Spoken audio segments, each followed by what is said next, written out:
Hello my friends, how are you today? I'm Andreas from Motorfanatics and today we're gonna make our second car parts episode. If you guys remember last time we unfortunately had to cut our car parts episode in half because we had so many cool parts we wanted to show you. Now it is time for the second part and that's why we're gonna go back to our parts.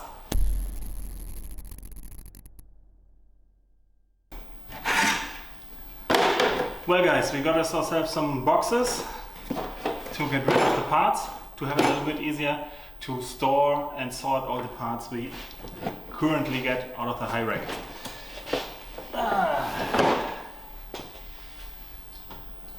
Oh, what a magical surprise! Painted front parts. This is the front strut we cut out in an earlier video. Already painted up. Again, well enough, but not yet drilled. Soon it will be, soon. Promise, pinky promise. Just not getting sweat, getting stretched. The rear coilovers look as dirty and grimy as the front ones. We are already working on the front ones, mainly because of the springs, which are a little bit rusty. It's no real integral damage, but if you put so much work into a car, you can do the additional work to at least clean the springs up. And the easiest way to clean the springs up is by removing them. We're currently working on the front ones to be able to reassemble the old front assembly, subframe and whatnot, and to get the engine for testing purposes back in. After having finished the front, then we come back to the rear ones. Oh boy, that's heavy.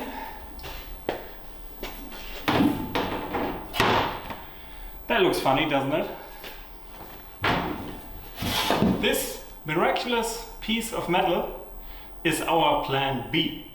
If for any reason whatsoever we can't get the roof back in a passable condition, in any kind of acceptable condition, we're gonna rivet a piece of metal over it. Never to be seen again. Should do the trick, I hope. Oh boy, what do we have here? Harnesses. 3-inch harness.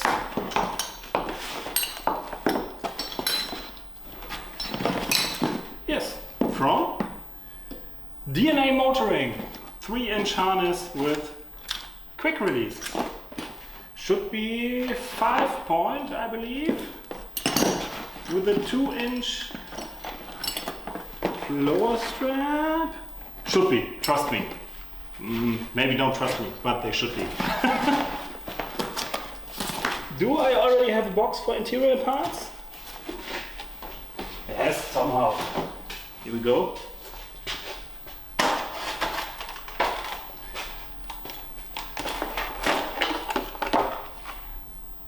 Race lug nuts.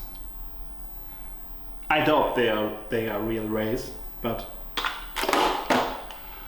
they will hold the wheel on the car for maneuvering it through the garage, through the workshop.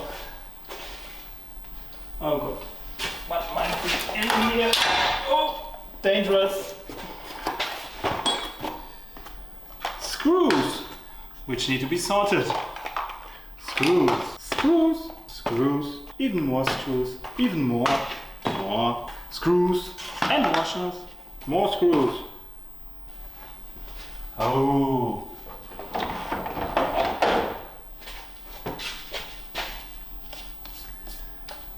It's a little bit dusty, a little bit dirty and grimy. Sparko steering wheel. Might need a little touch-up job and a little bit of upholstery, but then, my friends, very nice steering wheel. Not the nicest condition, but a very nice steering wheel. Oh, wait. Put it in this box down here.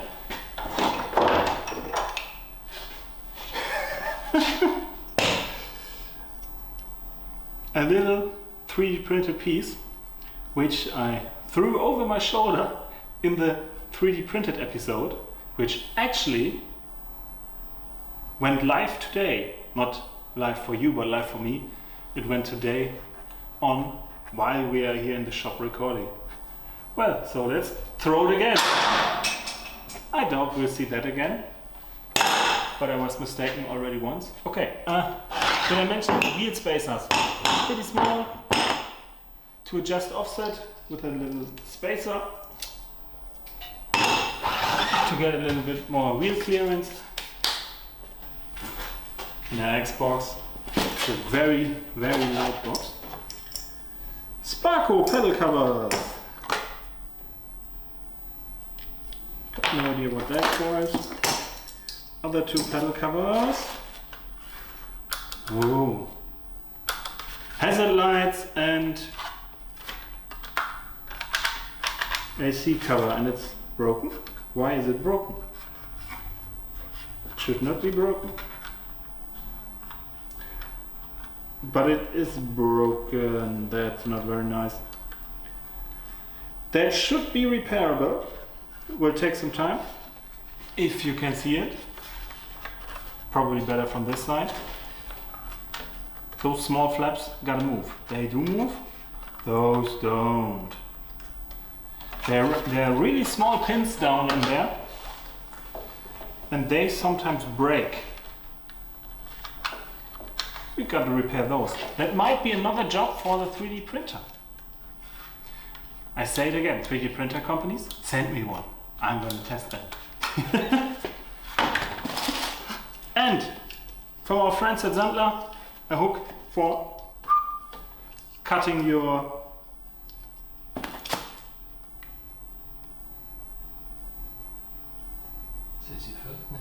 seat belt. I was just looking at my buddy Adrian because I forgot the word for seatbelt. To cut your seatbelt straps. Sometimes you've got those days. That's interior. That means we already got a box for it. That's some kind of interior. We'll see if we put them into the Skyline. At the moment, I doubt it.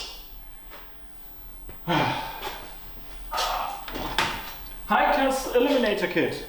Yes, there are far more expensive versions of this, but the cheap ones really do. You've got to mount them securely and tight and sturdy, and if you do that, they work wonderfully and are cheap.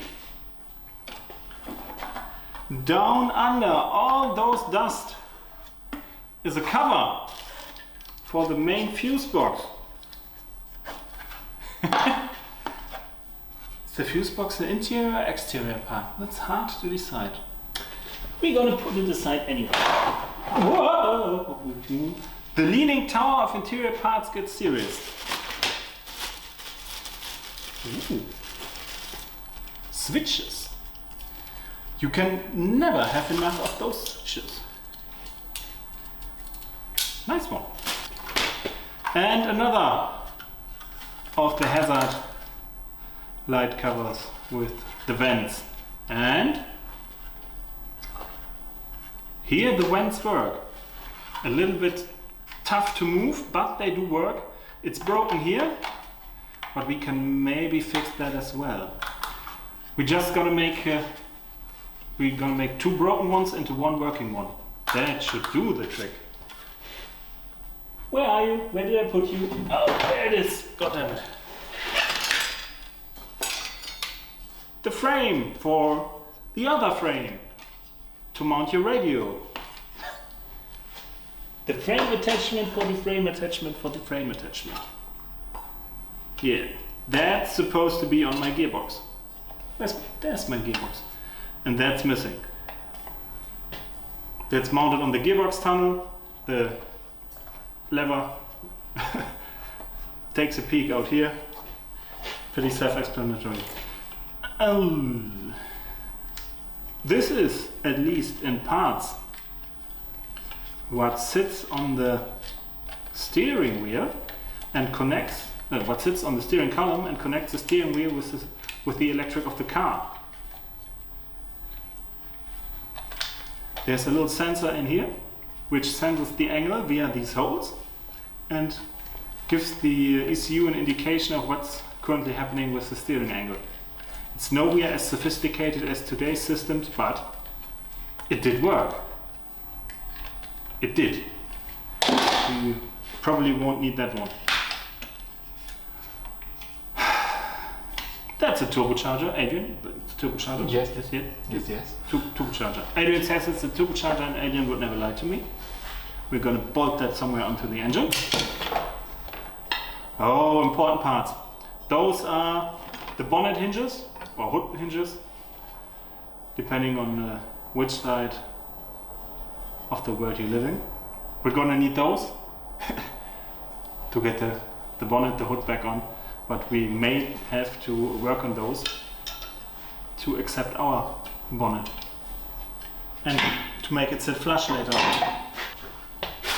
And this little that is disgusting. That is really disgusting. Guys, we're gonna take this. Ooh, take a look at that. That is really disgusting. We're gonna take it and put it. Adrian told me I'm a slut and I have to get a little bit of space on the table. I have to make space, he said.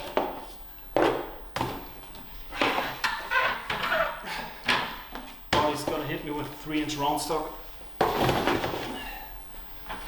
Try to make a little bit space for you guys and for Adrian, so that he stops nagging. Shut up. We don't say those words. We like advertiser money, and we can't say those words. Are you satisfied?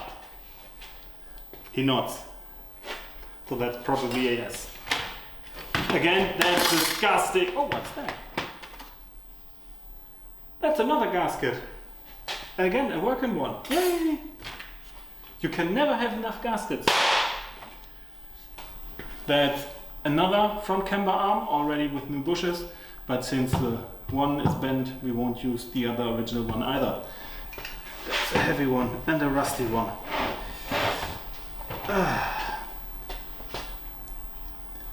What do we have here?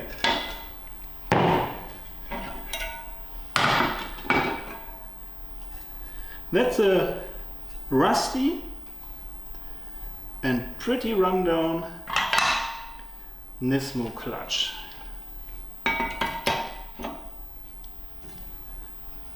Two disc.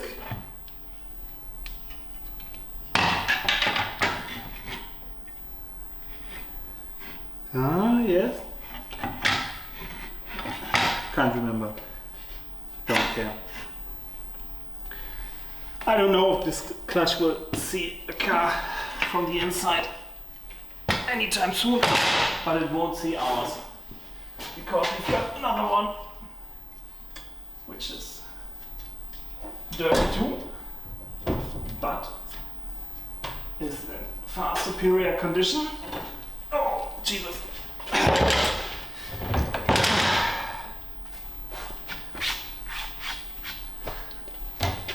That's the HKF clutch. Again, two discs. Should be.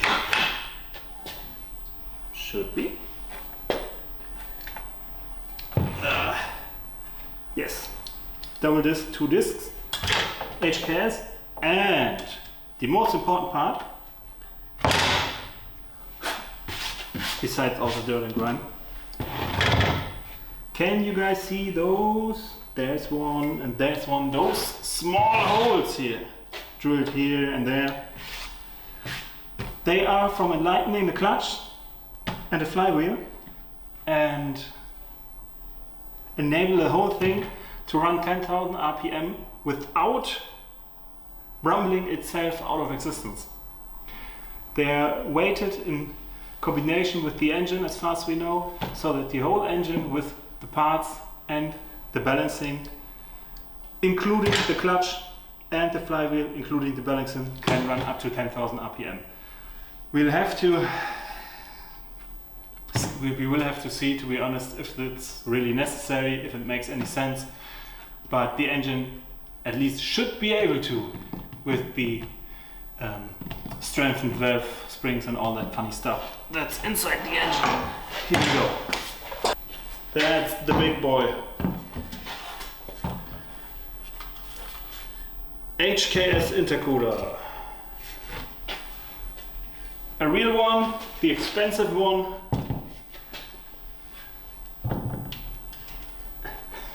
And well used. Well used. The fins still look good, good enough. Doesn't look grimy at all from the inside. So supposedly not much oil inside. That's a good thing. We're gonna reuse this one. Water cooler or radiator, as one would correctly say. With temperature sensor. No. Can't see any manufacturer. Can't see. No. Seems to be no name. But there's a German cap on top. I have no idea why.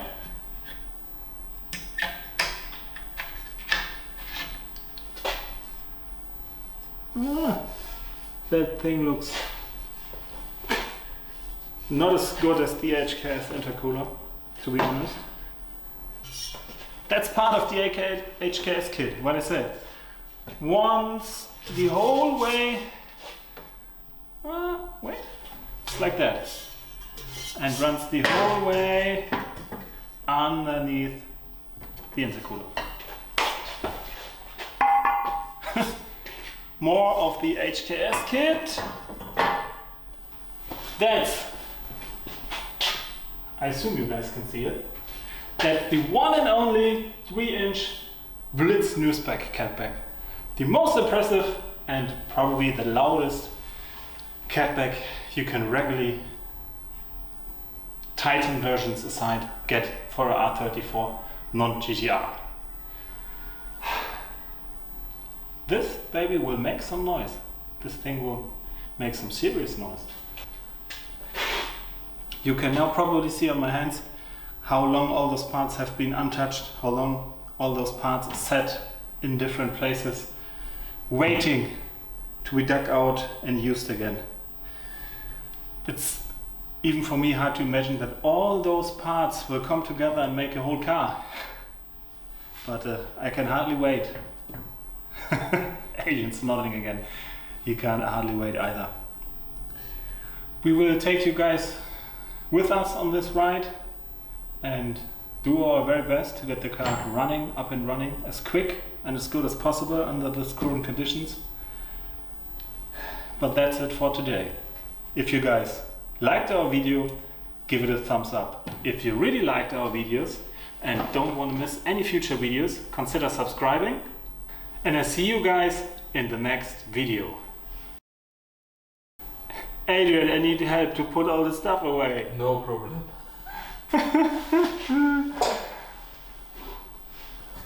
I need serious help.